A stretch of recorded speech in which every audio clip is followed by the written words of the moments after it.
Hi friends, welcome to my channel. ನಾನಿವತ್ತು mix ಬೇಳೆಗಳ ಕೈಮಾ ಉಂಡೆ ಮಾಡ್ತಾಯಿದ್ದೀನಿ. ಬೇಳೆಕಾಳು, ನಾನು ಹೆಸರು ಕಾಳು, ಕಡಲೆಬೇಳೆ ಮತ್ತು ತೊಗರಿಬೇಳೆ ತೊಗೊಂಡಿದ್ದೀನಿ. ಬೇಕಾದ್ರೆ ಹೆಸರು ಬೇಳೆನೂ ತೊಗೋಬೋದು. ಎಷ್ಟು ದಾಲಿದೆ ಅಷ್ಟು ದಾಲ್ಗಳು ತೊಗೋಬೋದು ನೀವು. ಇದು ಇಷ್ಟು. ಆಮೇಲೆ ರುಬ್ಕೊಳಕ್ಕೆ ಕಾಯಿ ತುರಿ ಮತ್ತು ಧನಿಯಾ, ಮೆಣಸಿನ್ಕಾಯಿ ಮತ್ತು ಈರುಳ್ಳಿ, ಒಂದೆರಡು ಬೆಳ್ಳುಳ್ಳಿ ಜಾಸ್ತಿ ಏನಿಲ್ಲ, ಬೆಳ್ಳುಳ್ಳಿ ಮತ್ತು ಕೊತ್ತಂಬರಿ ಸೊಪ್ಪು ಇವನ್ನ ರುಬ್ಕೋಬೇಕು. ಫಸ್ಟು ಈ ತೊಗರಿ ಕಾಳುಗಳೇನಿದೆ ಅದನ್ನ ಸ್ವಲ್ಪ ಉಪ್ಪು ಹಾಕ್ಕೊಂಬಿಟ್ಟು ಫಸ್ಟ್ ಹುರ್ಕೋಬೇಕಿದು. ಹುರ್ಕೊಂಬಿಟ್ಟು ಆಮೇಲೆ ಪೌಡ್ರ್ ಮಾಡ್ಕೋಬೇಕು. ಕಾಳುಗಳೇನಿದೆ ಫಸ್ಟ್ ಇದನ್ನ ಹುರ್ಕೊತೀನಿ.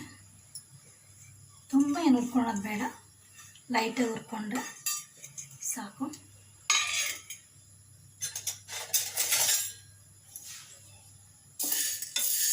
ಸ್ವಲ್ಪ ಬಿಸಿ ಮಾಡಿಕೊಂಡ್ರೆ ಸಾಕು.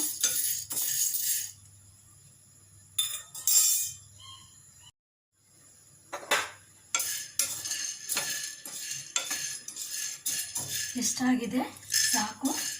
ಇನ್ನು ತಣ್ಣಗಾದ ಮೇಲೆ ಇನ್ನು ಪೌಡ್ರ್ ಮಾಡ್ಕೊಳ್ಳೋಣ. ಸ್ವಲ್ಪ ಉಪ್ಪು ಹಾಕೊಂಡ್ಬಿಟ್ಟು ಪೌಡ್ರ್ ಮಾಡ್ಕೊಂಡು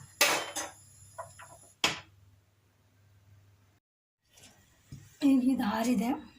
ಉಟ್ಕೊಂಡಿದ್ದೆ ತಣ್ಣಗಾದ್ಮೇಲೆ ಎಲ್ಲ ಉಟ್ಕೋಬೇಕು.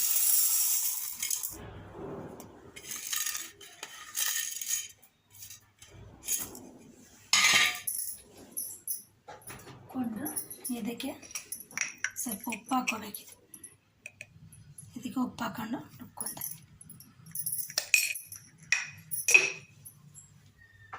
ಇದನ್ನ ಪೌಡ್ರ್ ಮಾಡ್ಕೋಬೇಕು. ಈ ಪುಡಿ ಆಗಿದೆ. ಇದು ಇಷ್ಟಾದರೆ ಸಾಕು. ಈಗ ಈರುಳ್ಳಿನ ರುಬ್ಕೊಳ್ಳೋ ಮಸಾಲೆನ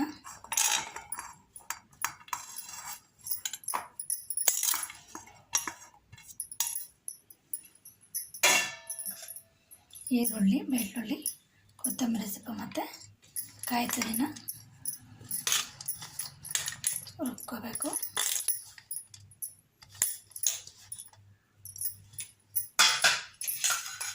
ಧನಿಯಾ ಬೀಜ ಮತ್ತು ಮೆಣಸಿನ್ಕಾಯಿ ಎಲ್ಲ ಸೇರಿ ನುಣ್ಣಗೆ ಪೇಸ್ಟ್ ಮಾಡ್ಕೋಬೇಕಿದು.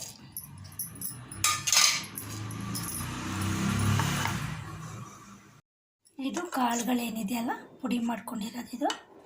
ಈ ಪುಡಿಗೆ ನಾವು ರುಬ್ಕೊಂಡಿದ್ವಲ್ಲ ಮಸಾಲೆ, ಅದನ್ನ ಒಂದೆರಡು ಚಮಚ ಅಷ್ಟು ಹಾಕ್ಕೋಬೇಕು. ಉಂಡೆ ಮಾಡ್ಕೊಳಕ್ಕಿದು.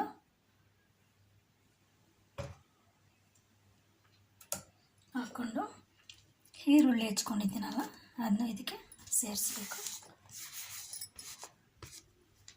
ಸೇರಿಸ್ಬಿಟ್ಟು ಎಲ್ಲ ಚೆನ್ನಾಗಿ ಮಿಕ್ಸ್ ಮಾಡಿ ಉಂಡೆ ಕಟ್ಕೋಬೇಕಿದು.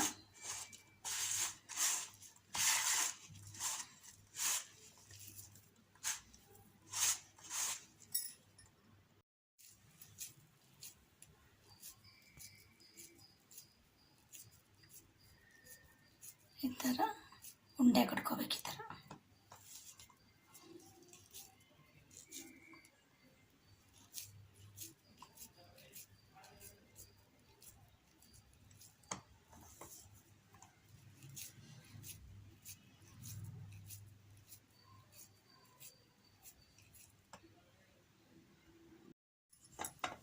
ಈ ಥರ ಉಂಡೆ ಮಾಡ್ಕೋಬೇಕು. ಇನ್ನೂ ಸ್ವಲ್ಪ ಸಣ್ಣ ಮಾಡಿಕೊಂಡು ಚೆನ್ನಾಗಿರುತ್ತೆ. ಆಮೇಲೆ ಒಂದು ಬಾಣಲೆಗೆ ಒಂದು ಸ್ವಲ್ಪ ಎಣ್ಣೆ ಹಾಕ್ಬಿಟ್ಟು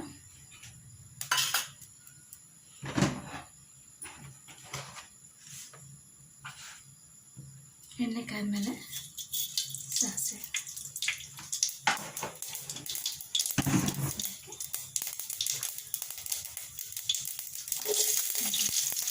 ಈರುಳ್ಳಿ ಹಾಕಿದ್ದೀನಿ.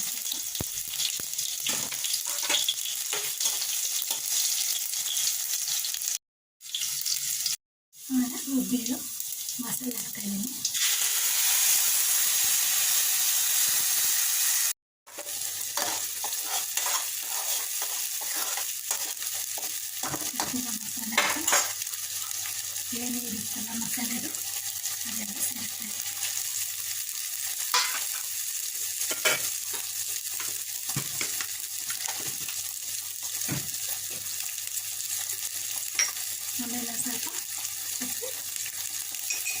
ಜಾಸ್ತಿ ಬೇಡ, ಪೌಡ್ರಿಗೆಲ್ಲ ಹಾಕಿದ್ದೀವಲ್ಲ ಹಾಗಾಗಿ ಜಾಸ್ತಿ ಏನು ಹಾಕ್ತಿಲ್ಲ.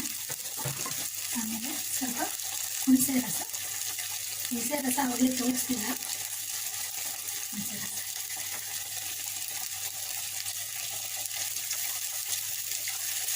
ಇದಕ್ಕೆ ಟೊಮೆಟೊ ಎಲ್ಲ ಹಾಕಿಲ್ಲ, ಅದಕ್ಕೆ ಹುಣಸೆ ರಸ ಸ್ವಲ್ಪ ಜಾಸ್ತಿನೇ ಹಾಕಿದ್ದೀನಿ. ಸ್ವಲ್ಪ ಖಾರ ಎಲ್ಲ, ಹಸಿ ಖಾರ ಎಲ್ಲ ಬರಬೇಕು, ಮುಂದೆ ಒಂದೆರಡು ಕುದಿ ಬರಬೇಕು.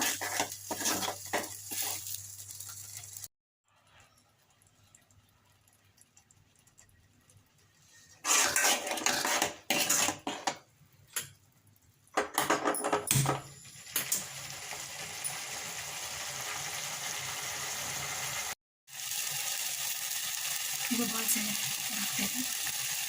ಮುದ್ದೆ ಮಾಡ್ಕೊಂಡಿದ್ದಾಗ ಬೇಳೆದು ಅದನ್ನ ಹಾಕ್ತಾಯಿದ್ದೀನಿ.